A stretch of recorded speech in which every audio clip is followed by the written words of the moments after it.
ഈ അടതാപ്പിനെ എയർപോട്ടറ്റോ എന്ന് പറയും. അതുകൂടാതെ കണ്ട് വേറൊരു വാക്ക് പറയാറുണ്ട്, ഇറച്ചിക്കാച്ചിലെന്ന്. ഞങ്ങൾ പള്ളിയിലൊക്കെ പോയി വരുന്ന സമയത്ത് ഇറച്ചി വാങ്ങിയിട്ട് വരും. എന്തിറച്ചി എന്നുള്ളത് ഞാനിപ്പോൾ പരസ്യമായിട്ട് പറയുന്നില്ല. ആ ഇറച്ചി കൊണ്ടുവന്നിട്ട് ഈ അടതാപ്പ് മുറിച്ചിട്ട് കറി വെച്ച് കഴിഞ്ഞാൽ അതിന് അപാര ടേസ്റ്റാണ്. അപ്പോൾ ഇന്നത്തെ വീഡിയോ കുറിച്ച് പറയുന്നത് അടതാപ്പ് എന്ന് പറയുന്ന ഒരു കിഴങ്ങിനെ കുറിച്ചാണ്. അത് ഉരുളക്കിഴങ്ങിൻ്റെ വർഗ്ഗത്തിൽപ്പെട്ടതാണ്. അതല്ല, അടതാപ്പിൻ്റെ വർഗ്ഗത്തിൽപ്പെട്ടതാണ് ഉരുളക്കിഴങ്ങെന്ന് പറഞ്ഞാലും വലിയ തെറ്റൊന്നുമില്ല. കാരണം സായിപ്പന്മാർ ഇന്ത്യയിൽ വന്നതിന് ശേഷമാണ് ഉരുളക്കിഴങ്ങെന്ന് പറയുന്ന ഇത് വന്നിരുന്നത്. അപ്പോൾ നാട്ടുമ്പുറങ്ങളിലൊക്കെ പണ്ട് കാലത്ത് ഉരുളക്കിഴങ്ങിന് പകരം ഉപയോഗിച്ചിരുന്നത് ഈ അടതാപ്പാണ്. അതിന് ഒരുപാട് പ്രത്യേകതകളുണ്ട്. അപ്പോൾ ഇന്ന് ഒരു 90-95 വയസ്സായിട്ടുള്ള സ്ത്രീകളൊക്കെ, വയസ്സായ മുത്തശ്ശിമാരുണ്ടെങ്കിൽ അവരുടെ അടുത്ത് കൊണ്ടുപോയി നമ്മൾ ഈ ഉരുളക്കിഴങ്ങ് കാണിച്ചു കഴിഞ്ഞാൽ അവർ പറയും ഇത് അടതാപ്പെന്ന് പറയും. അവർ കണ്ട് പരിചയമുള്ളത് അടതാപ്പാണ്. ഒരു 80 വർഷമെങ്കിലും ആയിട്ടുണ്ടാവും ഈ ഉരുളക്കിഴങ്ങ് ഇന്ത്യയിൽ വന്നിട്ട്. അപ്പോൾ ഇത് മണ്ണിൻ്റെ അടിയിൽ കുഴിച്ചിട്ട് ഉണ്ടാകുന്നതാണ് ഉരുളക്കിഴങ്ങ്. പക്ഷേ ഇതങ്ങനെയല്ല, വായുവിലുണ്ട്. അതിന് എയർപോട്ടറ്റോ എന്നുകൂടി ഇതിനെ പറയുന്നുണ്ട്. വായുവിൽ ചെടിമേൽ ഇങ്ങനെ ഞാണ്ട് കിടക്കുന്ന സാധനമാണ് ഇത്. അപ്പോൾ ഇതിന് അടതാപ്പ് എന്നുള്ള പേര് വരാൻ തന്നെ കാരണം ലോകത്ത് അപൂർവമായിട്ടുള്ള ചില ചെടികൾ മാത്രമേ ഇടതോട്ട് ചുറ്റൂ. മിക്ക പള്ളികളും ഇടതോട്ടും ചുറ്റും വലതോട്ടും ചുറ്റും. അതിന് ഇഷ്ടമുള്ള സ്ഥലത്തോട്ട് അതിന് സഞ്ചരിക്കാൻ ഉള്ള കഴിവുണ്ട്. പക്ഷേ ഈ ഒരു ചെടിക്ക് വളരെ പ്രത്യേകമായിട്ടത് ഇടതോട്ട് മാത്രമേ ചുറ്റൂ. വലതോട്ട് ചുറ്റി വന്നിരിക്കുന്നത് നമ്മൾ രാത്രി സമയത്ത് വലതോട്ട് ചുറ്റി വെച്ചാൽ പിറ്റേ ദിവസം രാവിലെ വരുമ്പോൾ തിരിച്ച് ഇടതോട്ട് തന്നെ ചുറ്റിയിട്ടുണ്ടാവും എന്നുള്ളതാണ് ഇതിൻ്റെ ഒരു അത്ഭുതം. അപ്പോൾ ഇതിനെ ഇടതോട്ട് ചുറ്റുന്നു എന്നുള്ള ഇതുകൊണ്ടാണ് പറഞ്ഞ് അത് അടതാപ്പായിട്ട് മാറി. ആ അടതാപ്പിൻ്റെ കായാണ് ഇത്.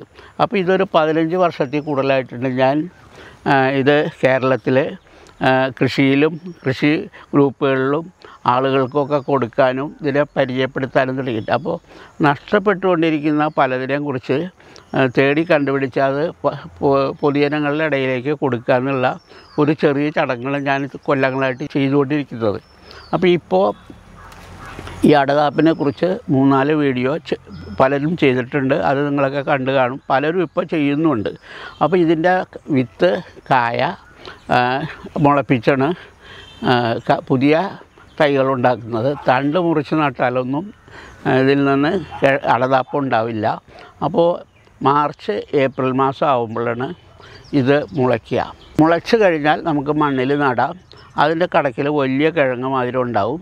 ആ കിഴങ്ങിൻ്റെ വള്ളി പോയി മുകളിലോട്ട് പോയി കഴിഞ്ഞ് വായുവിൽ ഇതേമാതിരി പന്തൽ കെട്ടിക്കൊടുത്തു കഴിഞ്ഞാൽ ഉണ്ടാവും. മരത്തിൻ്റെ മുകളിൽ കെട്ടിക്കൊടുത്തു കഴിഞ്ഞാൽ ഉണ്ടാവും. അപ്പോൾ ഇതിന് വേറെ പ്രത്യേകത, കിളികൾ കായ ആയി വരുമ്പോൾ കിളികൾ വന്ന് ഇതിൻ്റെ മുകളിൽ കൊത്തി കുഴികളുണ്ടാക്കും. കുഴികളുണ്ടാക്കിയാലും പ്രശ്നമല്ല. അപ്പോൾ ഇത് നമുക്ക് ഇതിന് പൂവുണ്ടാവില്ല, കായയല്ല കിഴങ്ങുണ്ടാവുന്നത് കാച്ചിൽ പോലെ ഈ തണ്ടിൻ്റെ ഇടയിൽ നിന്നാണ് വരുന്നത്. അത് വിശദമായിട്ട് നിങ്ങൾക്ക് കാണാൻ പറ്റും. അപ്പോൾ ഇത് പൂക്കില്ല, തണ്ടുമ്മ കായ ഉണ്ടാവും എന്നുള്ളതാണ് ഇതിൻ്റെ പ്രത്യേകത. അപ്പോൾ ഇത് ഒരുപാട് രോഗങ്ങൾക്ക് മരുന്നായിട്ട് ഉപയോഗിക്കുന്നുണ്ട്. അതിനെക്കുറിച്ചും വിശദമായിട്ട് ഞാൻ പറയാം. അപ്പോൾ ഇതെങ്ങനെ ഉണ്ടായി നിൽക്കുന്നു എന്നുള്ളത് ഒന്ന് കാണുക. അതിൻ്റെ തണ്ട് ചുറ്റുന്നത് ഇടതോട്ട് മാത്രം ചുറ്റുന്നു എന്നുള്ളതും നിങ്ങൾക്ക് കാണാൻ പറ്റും. ഇതിനെക്കുറിച്ച് വിശദമായിട്ട് ഇതിൻ്റെ പുറകെ പറയുന്നുണ്ട്. അപ്പോൾ അടതാപ്പിൻ്റെ പൂവുണ്ടാവില്ല എന്ന് പറഞ്ഞു. തണ്ടുമല്ലുണ്ടാവുന്ന ഇത് കായ ഇതേമാതിരി ആയിരിക്കും. ആദ്യ സമയത്ത് പച്ച നിറമായിരിക്കും. അത് ഉണങ്ങി മൂത്ത് കഴിഞ്ഞ് വരുമ്പോൾ മാത്രമേ അതിൻ്റെ കളറിന് വ്യത്യാസം ഉണ്ടാവുള്ളൂ. ശരിക്കുള്ള കളറിന് വ്യത്യാസം ഉണ്ടായിക്കഴിഞ്ഞാൽ ചെടിയിൽ നിന്ന് താനെ കീഴോട്ട് അടർന്ന് വീണതിന് ശേഷമാണ് അതിൻ്റെ മൂപ്പ് ശരിക്കും എത്തി എന്നുള്ളത് അറിയാം. അപ്പോൾ അതിനു മുമ്പ് നമുക്ക് പറിച്ചെടുത്ത് കറി വയ്ക്കുകയും ചെയ്യാം. അപ്പോൾ അതിനെക്കുറിച്ചുള്ള വിശദമായ വിവരം ഇതിനോടൊപ്പം ഞാൻ പറയുന്നുണ്ട്.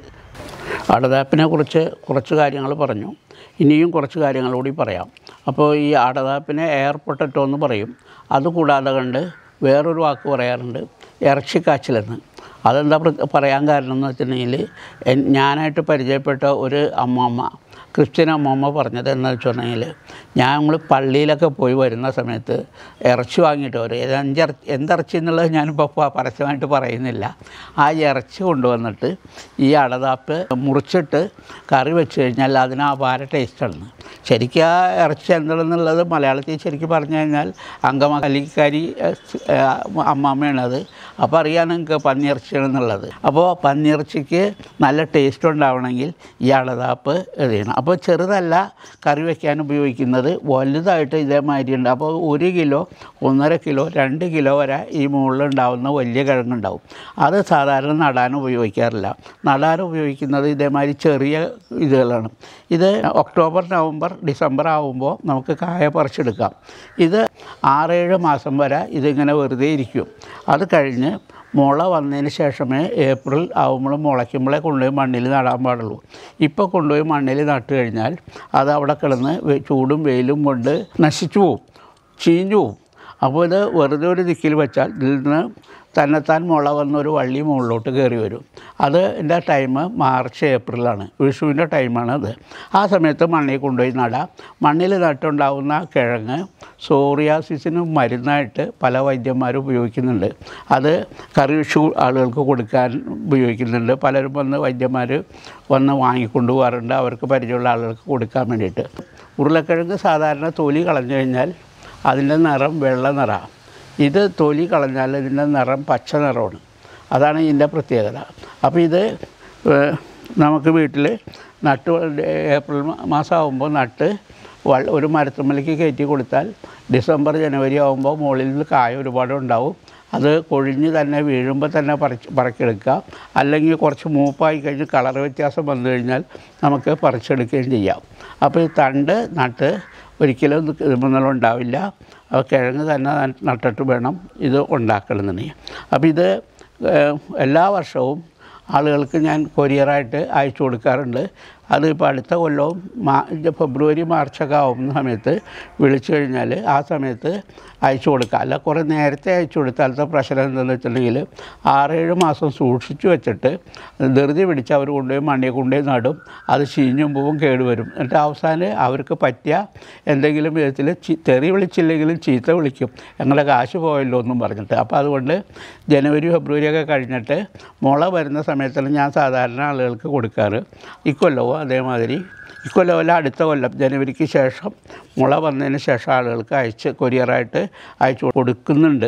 ഇതിനു മുമ്പ് ഒരുപാട് പേർക്ക് കൊടുത്തിട്ട് കേരളത്തിൽ അങ്ങോളം ഇങ്ങോളം ആളുകളുടെ കയ്യിൽ ഇതുണ്ട്.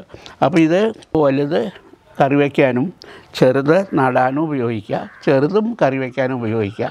അപ്പോൾ അടതാപ്പിനെ കുറിച്ചുള്ള ഇന്നത്തെ ഈ വീഡിയോ നിങ്ങൾക്ക് ഇഷ്ടപ്പെട്ട ഷെയർ ചെയ്യുക. ഇതേമാതിരി ഓരോ വീഡിയോ ആയിട്ട് വീണ്ടും നിങ്ങളുടെ മുമ്പിൽ ഞാൻ എത്താം. നന്ദി, നമസ്കാരം.